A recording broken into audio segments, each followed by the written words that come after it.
and welcome back to EDH Deck Building. I am your host, Demo, and this is another video about Magic rules you might be getting wrong.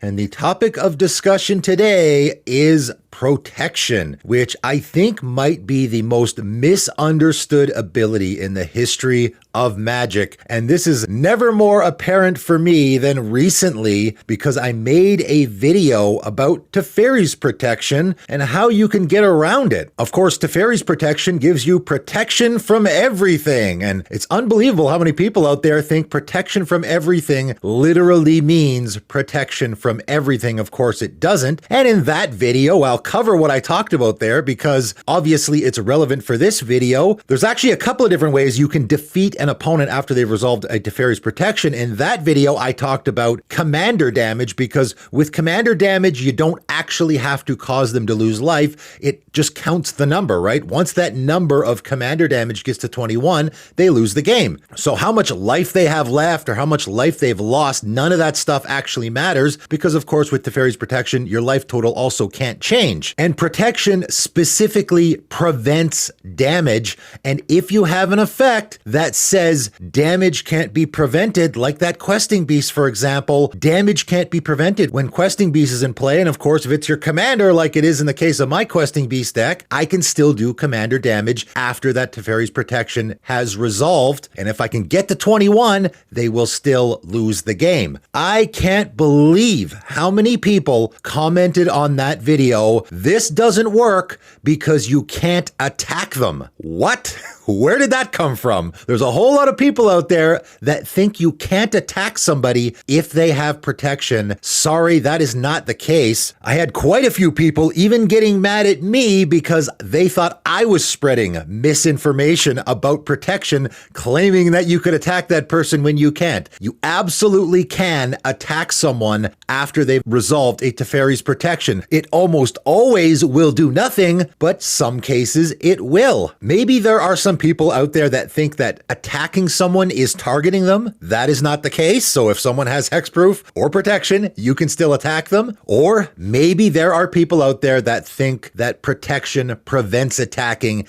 and it most certainly does not. So what does protection actually do? It first of all prevents damage, as already noted. You or that permanent with the protection cannot be targeted. It also covers aura and equipment, and it also covers blocking. Those are the main ones when it comes to protection. Now I'll start with blocking. That's an easy one. You can't block creatures that have protection from that color with that color of creature, obviously, right? So I have my Mirran Crusader. It has protection from black and green. That means that creature cannot be blocked by black or green creatures. Pretty simple. I think the blocking one is relatively easy to understand. The damage is a little bit more complicated. Again, specifically what protection does is it prevents damage. And of course, that means damage from any source. If I have a creature with protection from red, that means I can't take damage from that Blasphemous Act. If my opponent casts that, that creature will survive the Blasphemous Act. It's one of the reasons why one of my favorite old cards, Skirk Fire Marshal, has protection from red, because it will survive its own ability, right, of dealing damage to every creature and player. If you have a creature that is throwing damage around, if that creature is dealing damage, the damage will be prevented. And of course, as I mentioned, if you have some card that says damage can't be prevented, protection no longer works. If I attack with my Questing Beast and someone has a creature that has protection from green, say it's got a Sword of Feast and Famine on it, they can still block my Questing Beast, sure, but the damage won't be prevented. So that creature will still take damage from my Questing Beast. However, if the tables are turned and that person is attacking me with their equipped Sword of Feast and Famine creature, that interaction doesn't work because of course I can't block if that creature has protection from green with my green creature. Targeting is where things get kind of interesting, right? And as I say all the time, almost always when a spell targets, if you want to know something becomes the target of or can't be the target of, all that kind of stuff, it usually will say target on it. Lightning Bolt says, does 3 damage to any target. So if a spell says target or an ability says target, it is targeting. Of course, a Lightning Bolt's not going to work on your protection from red creature because it can't be targeted, but it also doesn't take damage, so it doubly doesn't work. Any spell or ability that is targeting will will not work on your creature that has protection. However, always got to be careful with the wording, right? There are cards out there that say choose and aren't actually saying target. Again, another one of my favorite old cards, Porphyry Nodes. 1 white mana enchantment at the beginning of your upkeep. Destroy the creature with the least power. It can't be regenerated. If 2 or more creatures are tied for least power, you choose one of them. A creature with protection from white will not be protected from this card. This card does not target. Nowhere on this card does it say it's targeting. It just says destroy the creature with the least power. So if the wording is something like that, or if the wording says choose the creature in play, that kind of wording gets around protection. Protection helps specifically against targeting. Obviously, board wipes, that is the same. If I just cast a Wrath of God, protection isn't going to help against that. I've played against guys who were playing their Progenitus deck, which of course has protection from everything, who thought that a Wrath of God didn't affect their Progenitus. Sorry, that's not the case. Even if it says protection from everything, it still dies to almost every board wipe, except of course the damaging ones, because damage is prevented. Now, getting to auras and equipments, that's where things get kind of interesting, okay? And as I've talked about auras on my channel quite a bit, because the rules interactions can be a little confusing when you cast an aura. While it is on the stack, you are picking a target. So if you have, say, a pacifism that you want to cast on my creature that has protection from white, sorry, you can't do that. It has protection from white, so it cannot be targeted by anything white, which of course, while your pacifism is on the stack, it is a white spell that is targeting my creature. That will not work. Same with equipment. Equipment cannot equip something because equipping actually is targeting. It says right on it, attached to target creature. So again, the wording clarifies what's going on there. Of course, with equipment, that's usually not an issue because equipment is technically colorless. However, going back to that Progenitus, there is a creature with protection from everything, so it cannot be targeted by anything, equipment included. You cannot put any equipment or auras on your Progenitus. He's got to go into battle completely naked, right? However, things get a little more confusing. Again, this is why aura and equipment are considered a separate issue to just the targeting thing, because if your creature already has an aura on it and then somehow gets protection from that color, it will then fall off. If I have a pacifism on my creature already and then I give it protection from white, that aura, even though it's already on there, even though it isn't actually targeting anymore, it will fall off. So aura and equipment, being a little bit different than everything else, actually become unattached if that creature happens to gain that protection.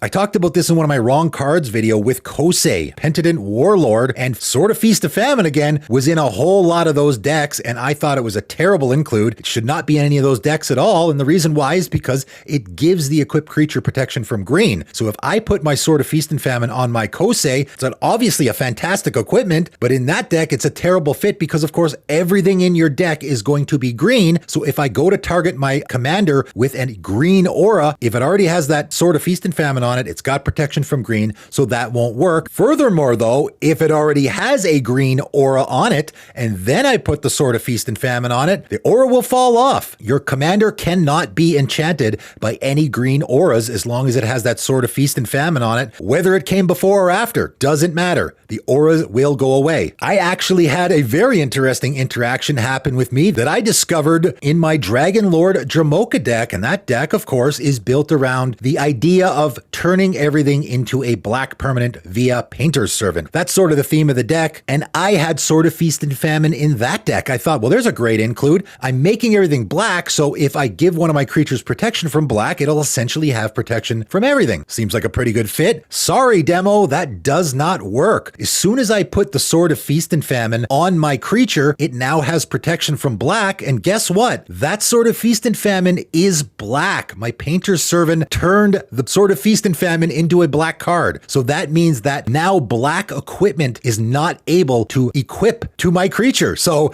sort of a weird conundrum where my creature doesn't have protection from black, but as soon as it's equipped with the Sword of Feast and Famine, the Sword of Feast and Famine gives it protection from black, which then kicks the Sword of Feast and Famine back off again. So of course, had to take that out of the deck because it really didn't work at all. I was unable to equip my Sword of Feast and Famine to any of my creatures so long as that Painter's Servant was in play. So that covers pretty much much any interaction you will have with protection, yes, you can still attack somebody, even if it says protection from everything, right? That can be a little confusing. What it means is whatever that permanent or player is that has protection from everything, it can't be damaged by anything. It can't be blocked by anything. It can't have aura or equipment attached to anything. And again, if you're a player, that means you can't have curses attached to you because that is a enchantment that is attached to a player, right? So if I cast a Teferi's protection and I got a bunch of curses attached to me, those will all fall off. That is also very important to note. And of course, we can't have any targeting as well. And of course, there's some overlap here with the targeting and the damage and the aura and equipment and all of that. As long as it falls into one of those categories, it will not affect that permanent or player. And it can get a little confusing when you have some of these protections because there's some weird ones out there, right? There are protection from certain colors, obviously, that we've all seen before. There's also protection from artifacts, which can cover a lot of different bases. There's also protection from certain mana costs, which can be really, really interesting, right? I've talked about Reaver Titan because I think that card is phenomenal and it's protection from mana value 3 or less, which means it can't be targeted by any card mana value 3 or less. Again, whether that be an enchantment, an equipment, a targeted spell, anything like that cannot be targeted. And of course, that's going to cover almost all of the removal in the entire format, and it cannot be blocked by any creature with mana value 3 or less. Again, color doesn't matter here. If you have an artifact creature that is mana value 3 or less, it's not going to be able to block my Reaver Titan because it can't be blocked by mana value 3 or less, right? So a lot of times these protections, even though it's typically color, they've really been spreading it out to a lot of different things. And again, that can be confusing. Just think to yourself, does it fall into that category? Is the card I'm using mana value 3 or less? Is the card I'm using multicolored or monocolored? Because you have those protections as well on cards. And does it fall into one of those 4 categories? If it does, then it probably will not work on that creature or permanent. That is it. That is all, though. I hope that clarifies things. Again, protection is just one of those abilities that throughout the history of the game, people have really been confused about, and they have changed the rules a little bit. They have clarified it a little bit. Funny enough, it was one of those things that they were going to fade into non-existence. They stopped printing protection for a long, long time because confusion it created, I think, but also because they felt like it made the game a little unfun having a creature that was protection from a certain color. So if you were playing that color, you couldn't interact with it at all. They do have a point there, I will say. However, I think it's a pretty interesting ability, and there are enough ways around it so that I think it doesn't make the game too unfun for people. I hope that was helpful. If you guys have any rules questions, let me know in the comments below and I will cover it in the next video. That is it for today, and thanks for tuning in.